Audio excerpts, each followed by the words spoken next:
Hey, this is John Johnson. This is your monthly real estate update. It is April 4th, 2024.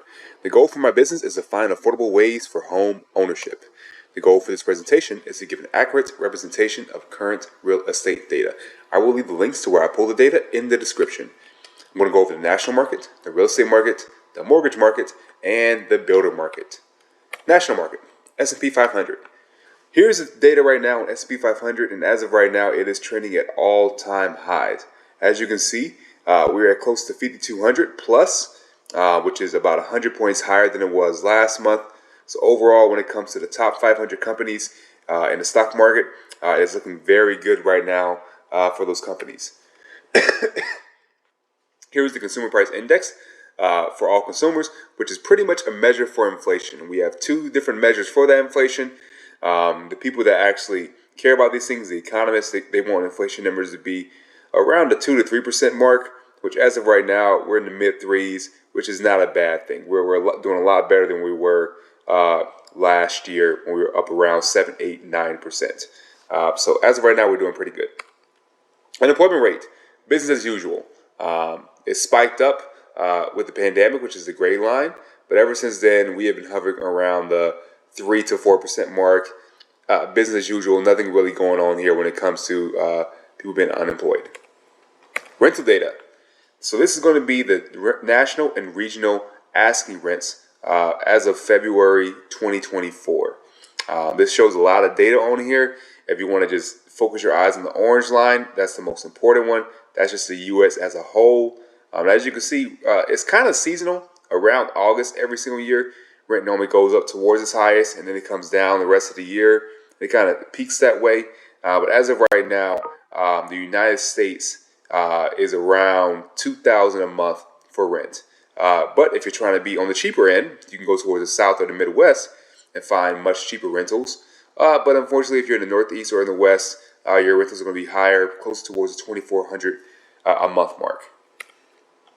Mortgage market. So here's the mortgage market over the past 50 years. And as you can see, we had some really big highs in the 80s and some really big lows around pandemic time 2020. And as of right now, we're just kind of in the middle. We're kind of in the 6-7% range for a majority of buyers. So this is going to be the past year for mortgage rates. It went up closer towards October of last year. To almost towards 8% for many buyers. And now we're just hovering around the high sixes, mid sevens, depending upon if the buyer is putting down 5% or 20%, their credit score, the loan program, whether it's going to be investment loan, things of that nature. Those things are going to all determine what sort of rate someone gets. And normally you can choose between about 15 different rates as well. You don't get just one rate. But overall, this kind of shows you where a majority of buyers are at. Looking at high sixes, mid sevens for the rates. Real estate market.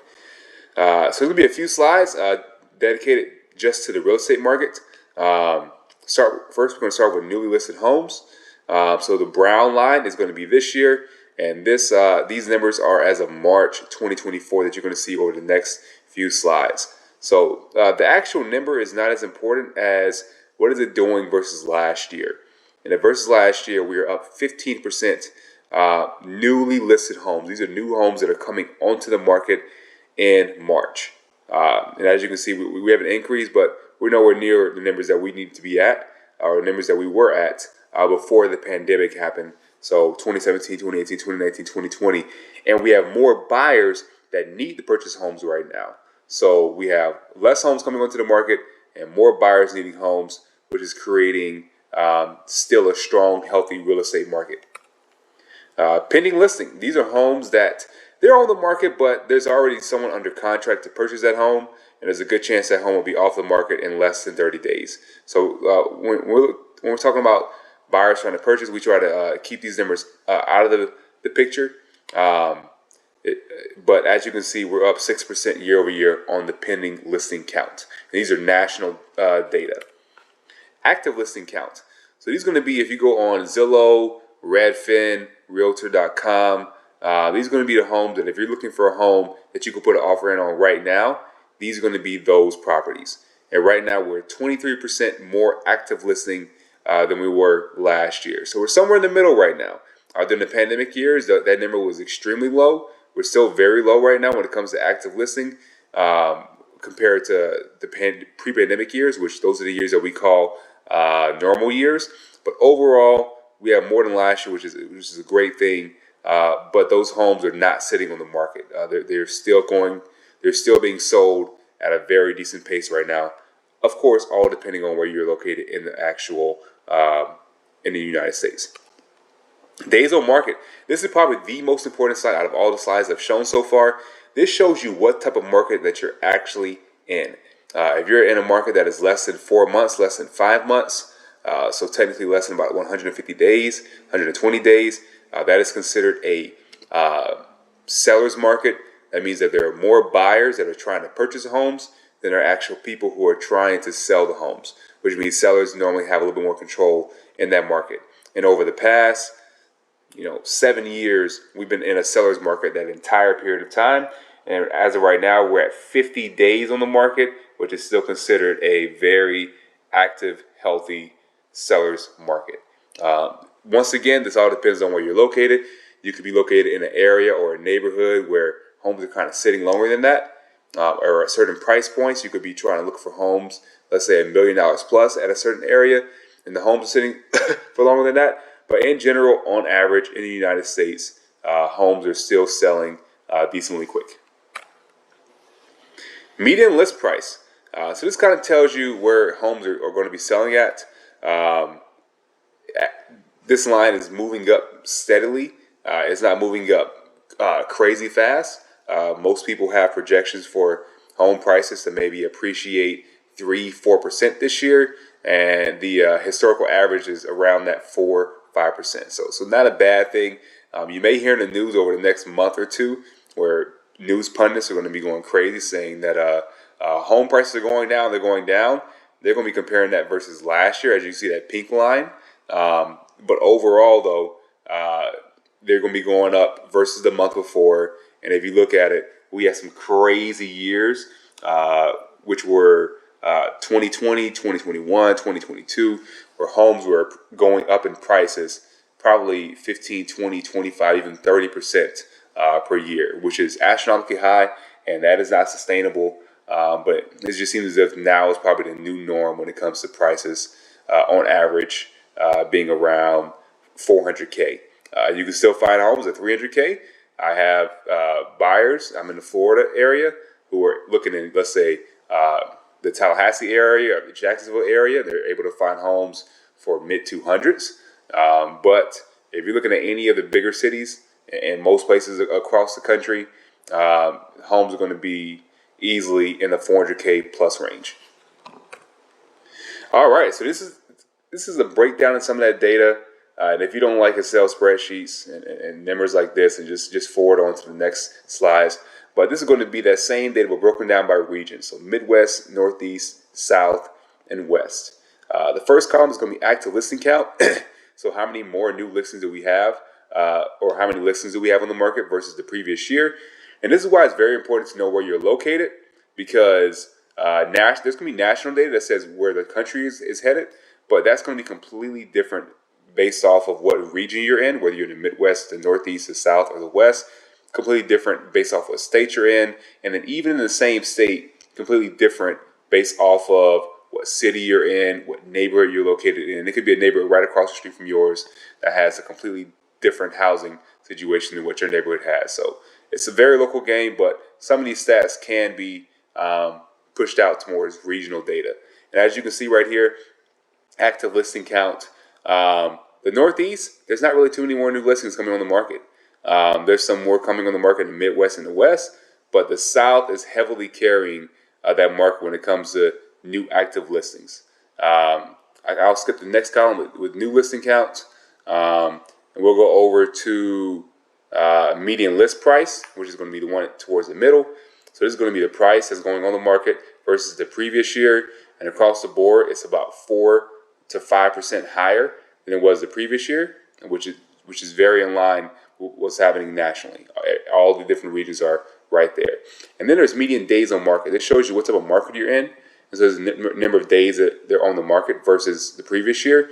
And everywhere has gone down besides the South. The South has remained the same, but the Midwest and Northeast and the West are all -5, -6 days versus the previous year. So still looking like a decent sellers market, a healthy real estate market, no matter where you're at in the United States.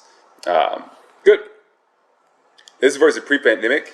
So this is looking at more normal years. What we're looking at right now versus those more normal years.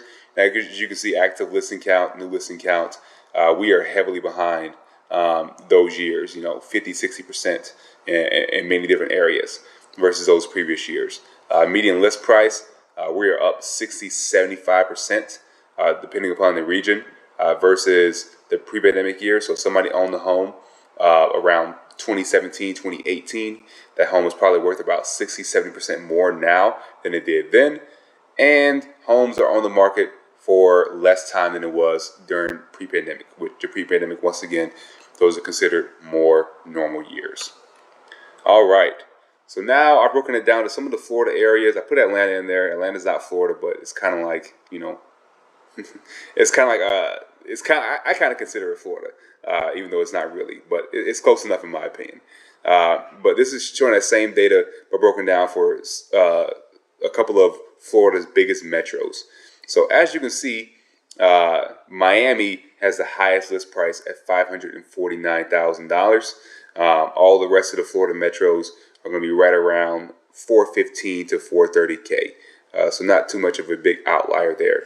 But the list price, it's kind of scattered a little bit. Orlando is null, is at 0% versus last year. Tampa's 2% more than last year. Jacksonville's 4% more than last year. Miami, though, the list price is 8% less than it was last year, which is something to be able to watch. But if you skip all the way to the end of this, at the days on market, Miami is still selling decently well. The days on market is 2 days less than it was the year before. So it'll be something to watch out for. It could be a slight little correction for Miami. But when it comes to the market, you're still going to be competing with other buyers to get those properties. Active listings, once again, the data before for regional showed that the South had way more listings coming on the market than all the other regions, and Florida may be at the highest when it comes to that, ranging anywhere from 40 to 58% more homes on the market right now than there were last year. And a lot of pundits are saying that, economists are saying that this has to do with our condo situation down here, where HOAs are pretty bad. Their insurance is pretty bad. Their HOAs are going up. And that could be where a lot of the inventory is coming from. Construction market. All right, so these are the construction market. These are new homes being built. And as you can see, it goes up, and then recession hits. With the recession are the gray areas. Then it comes down. Then it comes up a little bit. Then it goes down, comes up, goes down. Went up a little bit. It surpassed. It didn't go down too much during the 2001 recession. But of course, 2008 recession is kind of a precursor to those big recessions. If you see construction numbers start going down, the recession is probably coming. So 2008 was the biggest drop, and we missed out a lot from 2008 to 2020. A lot of homes needed to be built during that period of time. They weren't being built, and now that's where a majority of our shortage is coming from, is not having those. We are right now higher than we've been in the past, and it looks like builders are kind of leveling off, which you've never really seen in the past. They're leveling off. They're not really increasing the amount of homes that they're building. They found a steady little amount that each builder kind of likes to make, that they're going to make profit off of, and that's what they're doing. All right, manufactured homes. So this is going to be total new manufactured homes. This is the market that I believe has the greatest potential for having affordable housing. And there were some regulations that came into place, some around the mid-1970s and also some in the 1990s, which caused the production of manufactured homes and the number of shipments to go down dramatically. This is unfortunate because manufactured homes are very well produced products. Most of them nowadays, you can't even tell the difference between a manufactured home and a home that was built on site. And with manufactured homes, their price points are just much, much more affordable than you would get with a home that is built on site. And in some respects, some people could argue that they are more safe and secure because they're not exposed to all the elements while they're being built. They're being built inside of a factory. They're being brought out to a property. And then they're being installed either on the foundation, like a normal home would be, or installed kind of lifted up a little bit on some piers. But overall, though, as you can see, those manufactured home numbers have been extremely low since about 2000, and we need those numbers to increase in order to be able to get more affordable housing. This is to show you just what price points are at when it comes to manufactured homes. The top one is going to be single wides, which are normally around, I would say, 500 to 1,000 square feet. And then double wides are the ones on the bottom. Those could be anywhere from 1,000 to 2,000 plus square feet. And single wides, they're going to be around 80 to 90K. And for double wides, they're going to be close to around 150 to 160K. And these are for new manufactured homes. So we're comparing these prices with the previous numbers that we saw for site-built homes. Those site-built homes, the majority of those properties are going to be homes that are, 20, 30, 40, 50, 60 years old. These are actual brand new homes that you shouldn't have hardly any problems with. You're not replacing roofs. You're not replacing ACs. It should be a majority well built and ready to go and ready to move in, and not need too many changes or alterations. And they are much more affordable than your actual site-built homes. And with these homes, you can put these homes, you can put them inside of a mobile home park or a manufactured home park. If you have land that your family owns, you can put it on that land. If your family already owns a manufactured home from back in the day, and that manufactured home is not doing too well, a lot of them were not built very well 40, 50, 60 years ago, you can have those homes moved for just a couple $1,000s and get a new manufactured home put in that same location. There's many different ways you can be able to do manufactured products to make it work out for you and your family. In conclusion, for the real estate data, for the financial market, it's at its highest levels all the time. S&P 500, 5,200 plus. Mortgage, business as usual.